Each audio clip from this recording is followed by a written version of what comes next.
السلام علیکم ورحمۃ اللہ وبرکاتہ۔ الحمد للہ رب العالمین والصلاة والسلام علی اشرف الانبیاء والمرسلین وعلی آلہ واصحابہ اجمعین، اما بعد۔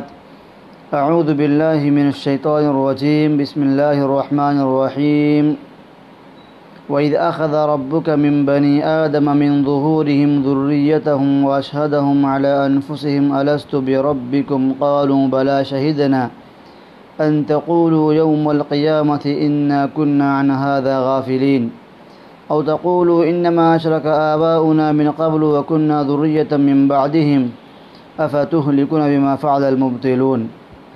محترم ناظرین، اللہ تعالیٰ کا تعارف اس سلسلے کا یہ 21واں حصہ ہے، پارٹ نمبر 21 ہے۔ انشاءاللہ آج ہم بیان کریں گے فطرت کی آواز کے تعلق سے۔ اللہ رب العالمین کی ربوبیت کو ماننا، اللہ رب العالمین کے خالق ہونے کو تسلیم کرنا، یہ ساری باتیں انسان کی فطرت میں ودیت کر دی گئی ہیں۔ انشاءاللہ اس سلسلے میں آج ہم چند باتیں کریں گے۔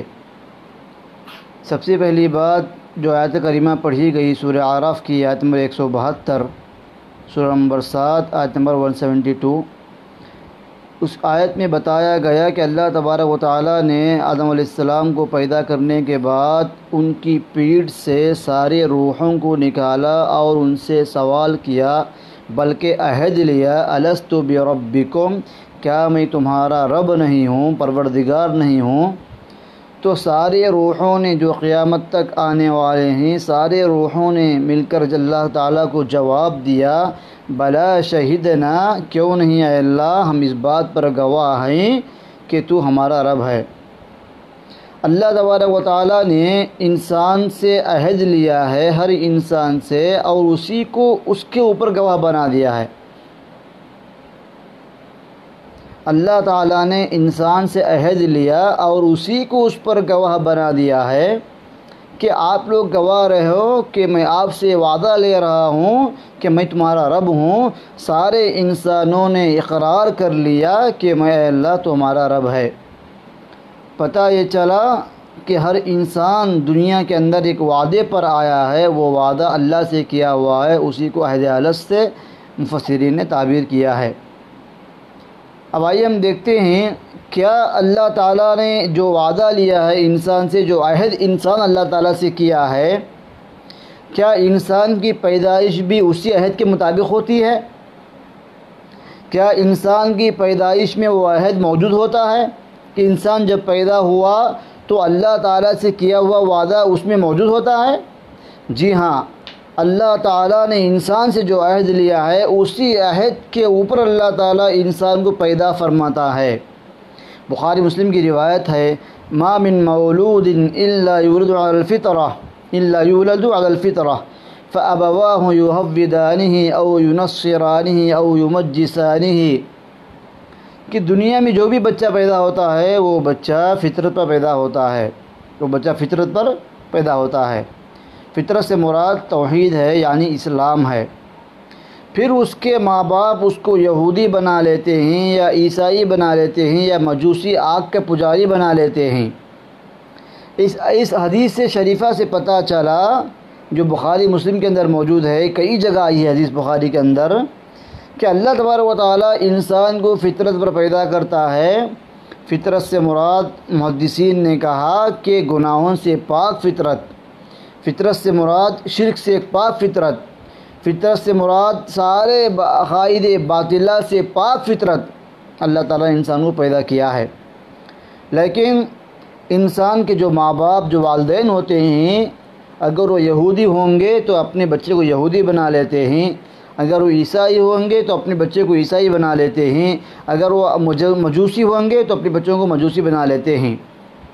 اس حدیث کے اندر فطرت سے مراد دین اسلام ہے، یہی قول راجح ہے علماء کے پاس، اس لیے کہ ایک اور حدیث میں کہا گیا والدین جو اپنے بچے کو بنا لیتے ہیں، امام البانی رحمہ اللہ نے اس کو صحیح قرار دیا ہے، او یشرکانہ، ماں باپ اپنے بچے کو مشرک بنا لیتے ہیں، ماں باپ اپنے بچے کو مشرک بنا لیتے ہیں۔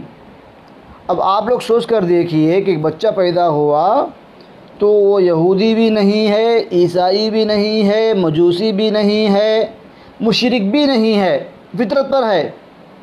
جب وہ یہودی، عیسائی اور مجوسی نہیں ہے، مشرک بھی نہیں ہے، تو پھر کیا رہے گا؟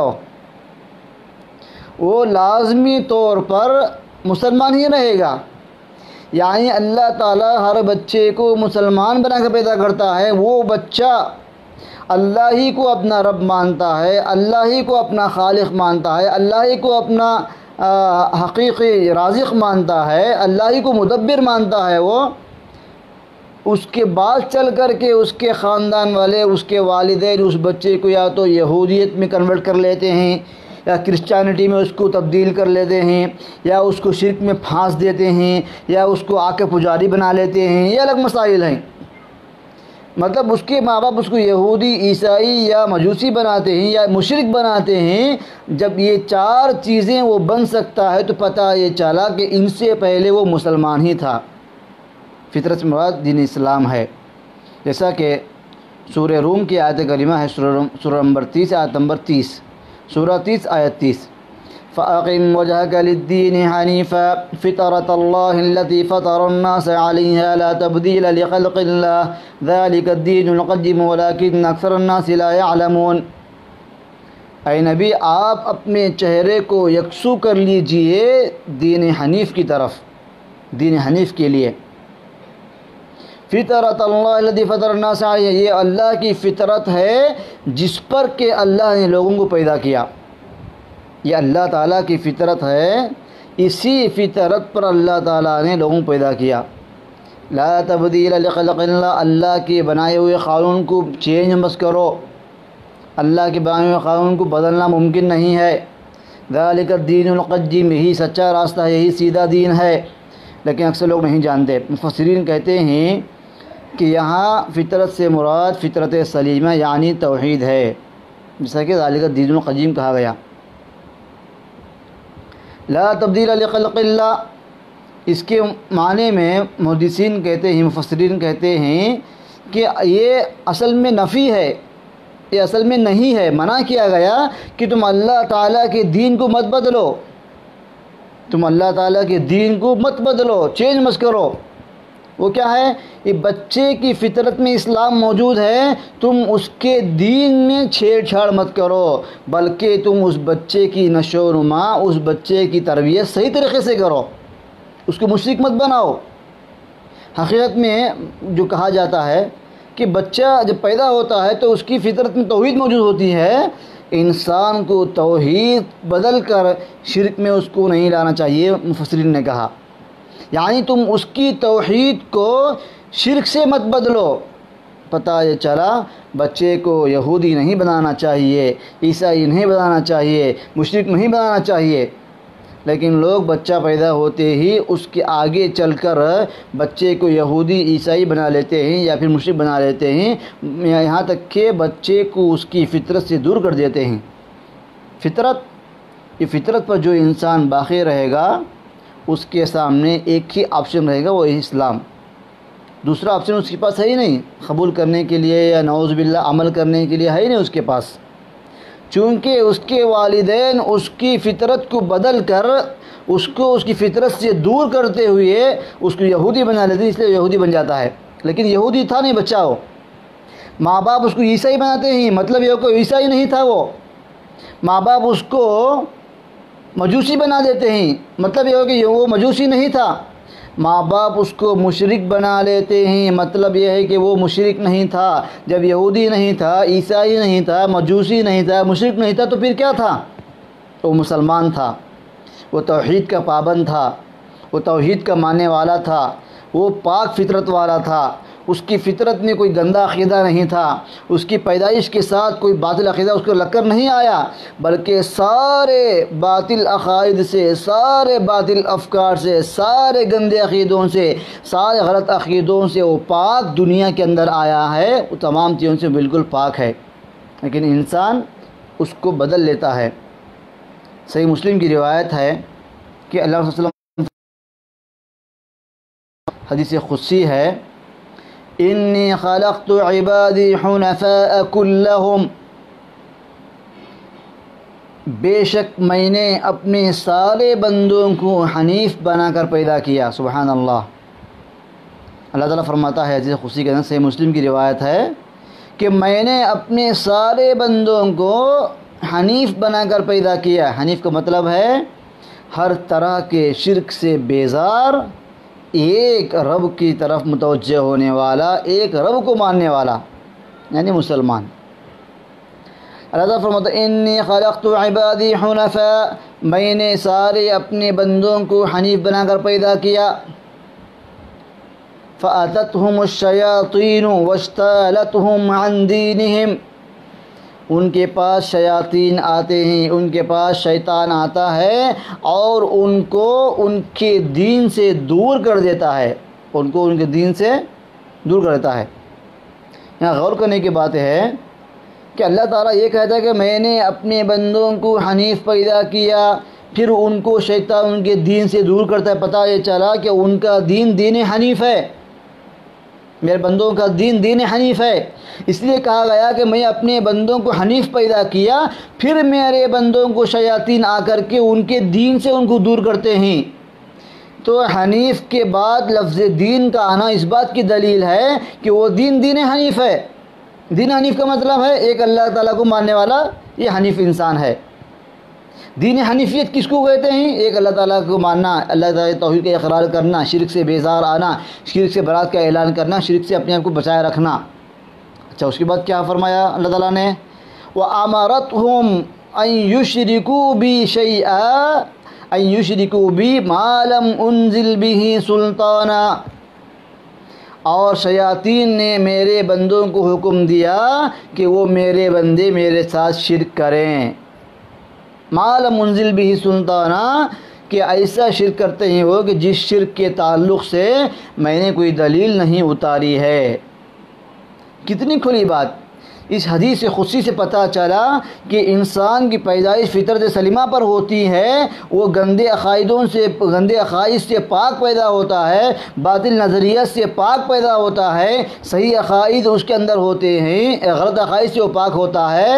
ایسے میں شیطان آ کر اس بندے کو اس کی فطرت سے دور کرتا ہے، اس کو اس کی فطرت سے دور کر کے نئے عقائد اس کے ذہن میں ڈالتا ہے۔ اس کے ماں باپ، چنانچہ اس کے ماں باپ اس کو یہودی بناتے ہیں، عیسائی بناتے ہیں، مجوسی بناتے ہیں، مشرک بناتے ہیں۔ اس طرح بندہ اللہ تعالیٰ کی پیدا کردہ فطرت سے دور ہوتا ہے اور ایکسٹرا باہر سے آنے والے گندے عقائد کو ایکسیپٹ کر لیتا ہے۔ اس طرح وہ یہودی بن گیا، عیسائی بن گئے، مجوسی بن گیا، جبکہ اللہ تعالیٰ اس کو یہودیت پر پیدا نہیں کیا، اللہ تعالیٰ اس کو عیسائیت پر پیدا نہیں کیا، اللہ تعالیٰ اس کو مجوسیت پر پیدا نہیں کیا، اللہ تعالیٰ اس کو شرک پر پیدا نہیں کیا، بلکہ اللہ تعالیٰ اس کو شرک سے پاک پیدا کیا، مجوسیت سے پاک پیدا کیا، یہودیت سے پاک پیدا کیا، عیسائیت سے پاک پیدا کیا اللہ تعالیٰ اس کو، لیکن بندے اس کے عقیدے میں بگاڑ پیدا کرتے ہیں۔ ان دو آیتوں سے اور ایک حدیث سے پتہ یہ چلا کہ انسان کی فطرت میں عقیدہ توحید موجود ہے، انسانی فطرت توحید پر مبنی ہے۔ انسان کی توحید فطرت آ کے وہاں چلی جاتی ہے جہاں اس کے اوپر ماحول کا اثر ہوتا ہے۔ پھر جب بچہ بالغ ہوتا ہے تو اس کے لیے دو آپشن رہ جاتے ہیں، یا تو صحیح عقیدے کو مان کر کے مان لائے گا، یا پھر اپنی فطرت کو چھوڑ کر کے انکار کرے گا۔ اس کے لیے دو راستے رہ جاتے ہیں، لیکن اس کی پیدائش تو فطرت پر ہوئی۔ دوسری بات یہ ہے کہ اللہ تبارک و تعالیٰ اس کو کیوں پیدا کیا فطرت پر؟ اس لیے کہ اللہ تعالیٰ نے اس سے وعدہ لیا ہے توحید کا، بندہ اللہ سے وعدہ کر کے آیا ہے، چنانچہ اللہ تعالیٰ نے بندے کی سہولت کے لیے اسی فطرت پر پیدا کیا اس کو، تاکہ یہ بات یاد رہے کہ میں جو وعدہ کر کے آیا ہوں اللہ تعالیٰ سے، اسی وعدے پر میری پیدائش ہوئی، اسی عہد پر میری پیدائش ہوئی، اسی عہد پر مجھے وجود بخشا گیا۔ اب انسان کے لیے آسان ہو جاتا ہے ایمان لانے کے لیے۔ ایک بات یہ ہوئی۔ دوسری بات یہ میرے بھائیوں کہ فطرت اللہ جو فطرت رکھا ہے انسان کے اندر، فطرت ایک ایسی چیز ہے جو انسان زندگی میں وقتاً فوقتاً ظاہر ہوتی ہے، جس سے دیکھنے والا یہ فیصلہ کرنے میں دیر نہیں کرتا کہ اس کی فطرت میں اسلام موجود ہے۔ ایسے واقعات دیکھنے کو ملتے ہیں، حالات ایسے بنتے ہیں، مشاکل آ کر گھیر لیتے ہیں، مشکلات آ کے گھیر لیتے ہیں، مصیبتیں آ کے اپنا ڈیرا ڈالتی ہیں، انسان ہر طرف سے گھر جاتا ہے، امراض میں، وبا میں، مصیبت میں، پریشانی میں، کہ وہاں آ کر کے انسان کی فطرت جاگتی ہے، انسان بلکہ اس کا اظہار کرتا ہے، اس سے پتہ چلتا ہے کہ اس کے دل میں اللہ تعالیٰ کے اوپر ایمان ہے، اللہ ہی کو وہ اپنا سب کچھ سمجھتا ہے، اللہ ہی کو وہ مشکل دور کرنے والا سمجھتا ہے، اللہ ہی کو وہ دعا قبول کرنے والا سمجھتا ہے۔ آئیے ہم دیکھتے ہیں قرآن کی آیتوں کی روشنی میں، سورہ اسراء کی آیت کریمہ ہے، سورہ نمبر 17 آیت نمبر 67، 68، 69۔ وَإِذَا مَسَّكُمُ الضُّرُّ فِي الْبَحْرِ ضَلَّ مَن تَدْعُونَ إِلَّا إِيَّاهُ، جب تم کو سمندر میں کوئی تکلیف پہنچتی ہے، پانی میں کوئی مصیبت پہنچتی ہے، ظَلَّ مَن تَدْعُونَ إِلَّا إِيَّاهُ، تم جس کو پکارتے تھے اللہ کے علاوہ سب تمہاری نگاہوں سے اوجھل ہو جاتے ہیں، تم سب کو بھول جاتے ہیں، تم سب کو گنوا بیٹھتے ہیں، تم کو کوئی خیال نہیں آتا اللہ کے علاوہ، الا إِيَّاهُ، سوائے اللہ کے۔ جب تم کو سمندر میں تکلیف پہنچتی ہے، سمندر میں طوفان آتا ہے، تو تمہارے نگاہوں سے تمہارے معبودان باطلہ اوجھل ہو جاتے ہیں، تمہارے ذہنوں سے یہ بات نکل جاتی ہے کہ ہم کو کوئی بچانے والا ہے، لیکن ایک بات تم کو یاد آتی ہے کہ اللہ تعالیٰ ہی ہے۔ اللہ اکبر۔ فَلَمَّا نَجَّاكُم مِّنَ الْبَرِّ أَعْرَضْتُمْ وَكَانَ الْإِنسَانُ كَفُورًا، جب اللہ تعالیٰ تم کو نجات دلا کر کے خشکی پر لاتا ہے تو تم منہ پھیر کے جاتے ہو، تم اعراض کرتے ہو، انسان ہے ہی بڑا ناشکرا، انسان ہے ہی بڑا ناشکرا۔ پتہ یہ چلا کہ انسان مصیبت کے وقت میں اللہ تعالیٰ کو یاد کرتا ہے، یہ اس کی فطرت میں موجود ہے۔ یہ ایک اللہ تعالیٰ سے دعا کرنا، یہ انسان کا نیچر ہے، نیچر، اس نیچر سے بغاوت کرنا ہی حقیقی معنی میں کفر ہے۔ جو نیچر کی موافقت میں کام کرتا ہے، جو فطرت کے مطابقت میں کام کرتا ہے، وہ کبھی ان دنیا میں شرک نہیں کر سکتا، وہ کفر نہیں کر سکتا، وہ ایمان پر باقی رہے گا، کیونکہ وہ نیچر میں ایمان اللہ تعالیٰ رکھا ہے۔ سورہ اللہ تعالیٰ نے کہا أَفَأَمِنْتُمْ أَن يَخْسِفَ بِكُمْ جَانِبَ الْبَرِّ وَيُرْسِلَ عَلَيْكُمْ حَاصِبًا، کیا آپ لوگ اس چیز سے بے خوف ہو گئے کہ اللہ تعالیٰ آپ کو خشکی پر لے جا کر آپ کو اللہ تعالیٰ ہلاک نہیں کرے گا؟ یا اللہ تعالیٰ چاہے تو تم پر پتھر برسا کر مار دے؟ تم کیا سمجھتے ہو ہم سمندر سے نکل کر کے باہر آ گئے، اللہ تعالیٰ سے دعائیں کر کے ہم بچ گئے، آپ لوگ یہ سمجھتے ہو کیا؟ کیا اللہ تعالیٰ چاہے تو آپ کو زمین کے اوپر نہیں مار سکتا پتھروں کی بارش بھیج کر؟ یہ انسان یہ سمجھتا ہے، انسان کی فطرت کیا ہے؟ مصیبت میں پھنسے، اللہ سے مانگ لیے، اللہ بچا لیا، پانی سے نکل کر کے خشکی پر آ گئے، تو اللہ تعالیٰ پوچھتا ہے کہ آپ لوگ بے خوف ہو گئے اللہ تعالیٰ سے؟ کیا اللہ تعالیٰ جو تم کو چاہتا تو پانی میں مار سکتا تھا، کیا وہ اللہ آپ لوگوں کو زمین پر مار نہیں سکتا؟ وہ کس طرح؟ پتھر کی بارش برسا کر اللہ تعالیٰ آپ کو مار نہیں سکتا؟ ہرگز نہیں ہے، یہ اللہ تعالیٰ آپ کو مار سکتا ہے، آپ کو یاد رکھنا چاہیے۔ اس وقت اللہ تعالیٰ نے آگے کہا کیا تم اس سے بے خوف ہو گئے کہ اللہ تعالیٰ چاہے تو تم کو دوبارہ لے کر آئے گا پانی کے اندر، اللہ تعالیٰ چاہے تو تم کو دوبارہ پانی میں لے کر آئے گا، فَيُغْرِقَكُمْ بِمَا كَفَرْتُمْ، اور اللہ تعالیٰ چاہے فَيُرْسِلَ عَلَيْكُمْ قَاصِفًا مِّنَ الرِّيحِ، اللہ تعالیٰ چاہے تو تم کو دوبارہ سمندر میں لے کر آئے گا، پھر اللہ تعالیٰ زور کی آندھی چلائے گا، زور کی ہوا چلائے گا۔ قاصفاً کے معنی ایسی ہوا ہے جو کشتی کو الٹ کر رکھ دے، پھر اللہ تعالیٰ تم کو تمہارے کفر کے بدلے میں سمندر میں ڈبو سکتا ہے۔ اللہ اکبر۔ یعنی انسان کتنا نادان ہے، انسان کتنا جاہل ہے، انسان سمجھتا ہے کہ جب ہم سمندر میں پھنستے ہیں تو اللہ تعالیٰ سے مانگ لیتے ہیں، اللہ تعالیٰ سے دعائیں کرتے ہیں، اللہ تعالیٰ کو خالص اللہ کو مانگتے ہیں، ہم اس میں شرک نہیں کرتے۔ دوسرے معبودان باطلہ کو اللہ تعالیٰ سے مانگی جانے والی دعا میں شریک نہیں کرتے، اللہ ہی سے مانگ، اللہ تعالیٰ جب بچا لیتا ہے تو سب زمین پر آ کے پھر شرک کرتے ہیں۔ تو اللہ پوچھتا ہے آپ سمندر میں اللہ تعالیٰ کو یاد کرے اور آپ لوگ زمین کے اوپر آنے کے بعد شرک کرتے ہیں، تو کیا آپ یہ بات بھول گئے ہیں کہ اللہ تعالیٰ آپ کو چاہے تو زمین کے اوپر بھی آسمان سے پتھر برسا کے مار سکتا ہے؟ کیا آپ لوگ اس سے بے خوف ہو گئے؟ وہاں خوف طاری ہو گیا پانی میں ڈوبنے کی وجہ سے، یہاں آپ بے خوف ہو گئے۔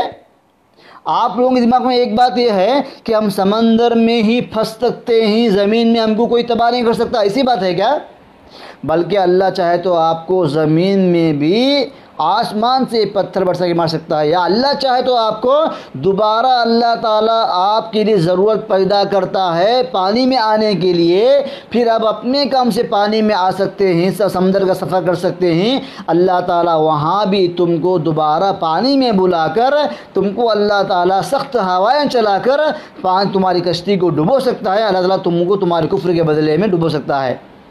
ثم لا تجدوا لكم به علينا تبيعا، پھر تم کسی کو پیچھا کرنے والا نہیں پائیں گے۔ مفسرین کہتے ہیں کوئی تمہارا معبود باطل تم کو کام نہیں آئے گا۔ کون ہے جو اللہ تعالیٰ سے سوال کر سکے کہ تو نے میرے بندوں کو کیوں ڈبویا؟ نعوذ باللہ من ذالک۔ پتہ یہ چلا کہ فطرت انسان کی جاگتی ہے کب؟ جب وہ مصیبت کے اندر پھنستا ہے۔ اسی طرح اللہ تعالیٰ نے کہا سورہ یونس کے اندر، سورہ نمبر 10 آیت نمبر 22 هو الذي يسيركم في البر والبحر حتى إذا كنتم في الفلك وجرين بهم بريح طيبة وفرحوا بها جاءتها ريح عاصف وجاءهم الموج من كل مكان وظنوا أنه محيط بهم دعوا الله مخلصين له الدين لئن انجیتنا من هذه لنکونن من الشاکرین۔ سورہ یونس کی آیت کریمہ آیت نمبر 22 ہے۔ اللہ تعالیٰ ہی ہے جو خشکی میں انسان کو چلاتا ہے، جو انسان کو اللہ تعالیٰ سمندر میں چلاتا، پانی میں چلاتا ہے۔ جب ہوائیں ان کے موافق ہوتے ہیں وہ تو خوش ہو جاتے ہیں، جب ہوائیں ان کے موافق نہ ہو اور سخت آندھی چل جائے، ہر طرف سے وہ مصیبت میں گھر جاتے ہیں اور ان کو یقین ہو جاتا ہے وَظَنُّوا أَنَّهُمْ مُحِيطٌ بِهِمْ، اب ہم لوگ پھنس گئے ہیں، اب ہم لوگ پھنس گئے ہیں۔ حافظ صلاح الدین یوسف حفظہ اللہ نے اچھی طرح سمجھایا اس کو، کہا کہ جب کسی انسان پر حملہ کرنے کے لیے اطراف سے دشمن گھیر لیتے ہیں، اب انسان گھر گیا سارے دشمنوں کے بیچ میں، اس کے لیے کوئی راستہ بچنے کا نہیں سوائے ان ڈاکوؤں کے رحم و کرم کے علاوہ، سوائے ان ڈاکوؤں کے رحم و کرم کے، وہی اس کو معاف کر سکتے ہیں۔ جب انسان پھنس جاتا ہے سمندر کے اندر، ان کو یقین ہو جاتا ہے مشرکین کو کہ اب ہم اس کے اندر پھنس گئے ہیں، ہم کو نکلنے کا کوئی راستہ نہیں ہے، کیا کرتے ہیں پھر؟ دعوا اللہ مخلصین لہ الدین، یہ مشرکین اللہ تعالیٰ کو خالص دین اسی کے لیے خالص کرتے ہوئے اللہ تعالیٰ سے پکارتے ہیں، اللہ تعالیٰ سے دعائیں کرتے ہیں، اللہ تعالیٰ سے مانگتے ہیں، اللہ سے گڑ گڑاتے ہیں۔ کیسے؟ مخلصین لہ الدین، دین کو خالص کرتے ہوئے، اللہ تعالیٰ کو پکارتے ہوئے 1% بھی ان کے پکارنے میں شرک نہیں آتا، بلکہ خالص توحید والے بن کر کے پکارتے ہیں، ایسا پکارتے ہیں کہ وہ ان کے پکارنے میں خلوص ہوتا ہے، ان کے پکارنے میں خالصیت ہوتی ہے، ان کے پکارنے میں شرک سے شفافیت ہوتی ہے۔ اللہ کو پکارتے ہیں، کیا پکارتے ہیں؟ لَإِنْ أَنْجَيْتَنَا مِنْ هَذِهِ لَنَكُونَنَّ مِنَ الشَّاكِرِينَ، اے اللہ تعالیٰ اگر تو ہم کو اس مصیبت سے نجات دلائے گا تو ہم تیرا شکر گزار بندے بنیں گے، یعنی ہم تیری بندگی کریں گے، ہم شرک کبھی نہیں کریں گے۔ سبحان اللہ۔ سمندر کی مصیبت میں پھنسنے کے بعد سوچئے انسان کے حالات کیا ہوتے ہیں۔ اسی لیے قرآن مجید کے اندر سمندری سفر کا تذکرہ بہت زیادہ کیا گیا ہے۔ یہ بہت گھنونا سفر ہے، بہت مشکل سفر ہے، انسان کا کلیجہ منہ کو لانے والا سفر ہے، انسان کے حواس باختہ کرنے والا سفر ہے۔ انسان کی پریشانیوں کو دوبارہ کرنے والا سفر ہے، انسان کی مصیبت کو بڑا کرنے والا سفر ہے۔ یہ سفر ایسا کا سفر ہے، اللہ تعالیٰ کا اگر رحم و کرم نہ ہو تو کوئی بھی اس سفر کو آسان نہیں سمجھ سکتا، کسی کے لیے سفر آسان نہیں ہوتا۔ اسی لیے مشرکین جب جاتے سمندر کے سفر میں اور کشتی ان کی جھکولے کھانے لگتی، جب ان کی کشتی طوفان کی زد میں آتی، جب ان کو ڈوبنے کا خدشہ ہوتا، ہر طرف سے ان کو مصیبت گھیر لیتی ہے، ان کو پتہ چلتا ہے کہ ہم کو کوئی بھی بچانے والا نہیں ہے، ان کو یقین ہوتا ہے اس سمندر کی مصیبت سے نکالنے والا صرف اللہ ہے، تو اللہ تعالیٰ کو پکارتے ہیں خالص دین کو کرتے ہوئے۔ کیا کہتے ہیں؟ اللہ تو اگر تو ہم کو بچا لیا، اے اللہ اگر تو ہم کو بچا لیا تو ہم تیری بندگی کریں گے۔ فَلَمَّا أَنْجَاهُمْ إِذَا هُمْ يَبْغُونَ فِي الْأَرْضِ، جب اللہ تعالیٰ ان کو سمندر سے بچا کر کی خشکی پر لاتا ہے تو پھر وہ بغاوت کرتے ہیں، دوبارہ وہ جیسے کہ ویسے ہو جاتے ہیں جیسے وہ پہلے تھے۔ یعنی شرک سے وہ توبہ کر رہے تھے ابھی تھوڑی دیر پہلے مصیبت سے نکلنے کے لیے، جب اللہ ان کو مصیبت سے نکال کر کے باہر لایا دوبارہ مشرک بن گئے۔ اللہ تعالیٰ کا سوال کتنا بہترین دیکھیے کہ آپ لوگ بے خوف ہو گئے ہو زمین پر آنے کے بعد؟ اللہ تعالیٰ چاہے تو آپ کو زمین کے اوپر بھی پتھروں کی بارش برسا کر ہلاک کر سکتا ہے، یا اللہ تعالیٰ چاہے تو تم کو دوبارہ پانی میں بلا سکتا ہے، پانی میں بلا کر اللہ تعالیٰ تم کو دوبارہ ڈبو سکتا ہے۔ فَيُغْرِقَكُمْ بِمَا كَفَرْتُمْ، انسان کو بے خوف نہیں ہونا چاہیے۔ پتہ یہ چلا کہ انسانی فطرت کی آواز ہے، جو اللہ تعالیٰ کو ماننے کا معاملہ ہے، جو اللہ پر ایمان لانے کا معاملہ ہے، جو اللہ تعالیٰ کو معبود ماننے کا معاملہ ہے، جو اللہ تعالیٰ کو رب اور حقیقی مالک خالق مدبر ماننے کا معاملہ ہے، یہ انسان کی فطرت میں موجود ہے۔ انسان اپنی فطرت سے بغاوت کرتا ہے، اس کی فطرت سے بغاوت وہاں ٹوٹ جاتی ہے جہاں مصیبت کے اندر آ کر پھنستا ہے۔